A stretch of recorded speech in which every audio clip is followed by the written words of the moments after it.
Зөрчлийн тухай хуулийн 5-4-р зүйл гэр бүлийн хүчирхийлүүлэлтийн зөрчлийн талаар хуульчилж өгсөн байдаг бөгөөд иргэд олвол энэ төрлийн зөрчлийн талаар маш өрөөсгөл ойлголттой байдаг нь юу вэ гэхээр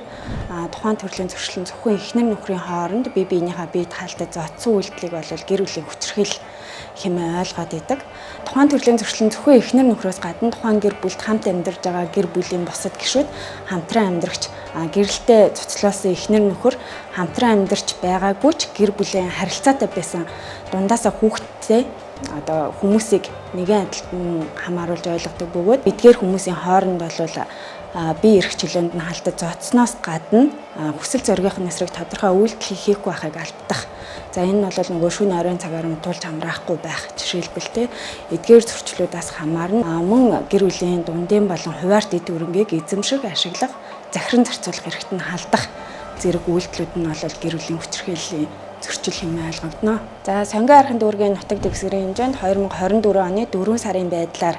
нийт зөрчлийн хэрэг бүртгэлтэй ажиллагаа явуулсан хэрэгэн 47.4%-ийг гэр бүлийн хүчирхийлэл үйлдэх зөрчил болол эзэлж байна. Зөрчил үйлдэгдэж байгаа шалтгаан нөхцөлийг судлан үзэхэд архиталт, гэр бүлээс гадуур харилцаа, мөн хардалт, хууль эрх зүйн мэдлэг дутмаас дээрх төрлийн зөрчлүүд дийлэнхтэй үйлдэгдэж байна. Иймд бол иргэд та бүхэн хууль эрх зүйн мэдлэгээ дээшлүүлж хайртай дотны хүмүүсийнхээ эрхийг хязгаарлахгүй байхад анхаараарай.